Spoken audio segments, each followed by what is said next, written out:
Namaste. The other morning I woke up with back pain and it had me grabbing for my low back, my upper back, my neck. It was so painful. And the number one remedy that has always worked for me is movement. This movement comes in the form of getting on my yoga mat and moving my spine and my body in a way that feels nourishing, even if it's shallow movements at first, and then I get deeper into the movements. Being able to move my body has always been a remedy for me and something that I want to share with you. Over 80% of adults will deal with back pain in their life at least one time, and over 700 million people around the world are dealing with back pain at any one time. So this is really helpful. Yoga has always been really helpful for me as far as mentally calming me down, but physically, especially with back pain, it's been a big, huge help. So you'll see some poses that I'm doing, just shallow movements here. Some of the big poses that really have helped me when I have this back pain is cat-cow. You can start shallow at first, not really moving in a dramatic way, and then over time, deepening into the movement so that you feel a little bit of opening with these poses. Next one is threading the needle. This, of course, is a great pose. You can hold it on each side for 30 seconds to a minute, even longer if it feels good and nourishing and you feel like you're getting a nice stretch. One of the best ones that I go back to over and over, is fish pose.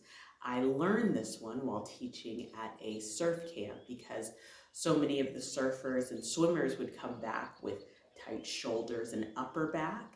And this is such a great opening, and especially for, again, those swimmers and surfers, but really good when you have back pain because you get to open up within the chest, the upper back, and also, of course, the low back. It's full body.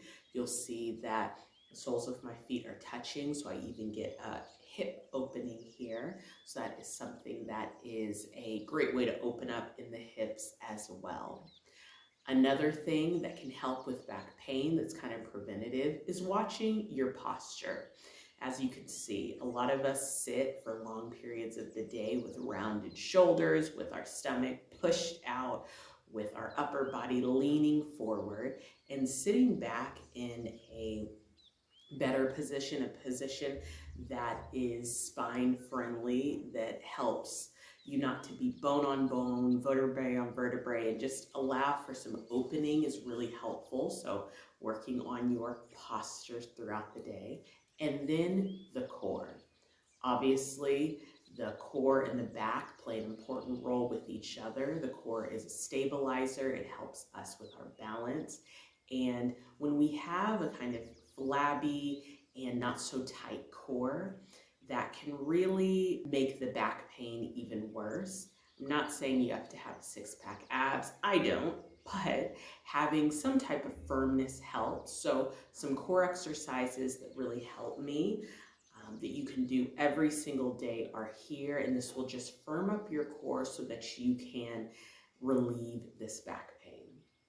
I hope this video and these suggestions helped you. Let me know if there's anything else you do below. I'd love to exchange ideas, see what you do, and see what works. I hope you have a great rest of your day. I have many yoga videos and meditations that you can join. I hope to see you on my next one.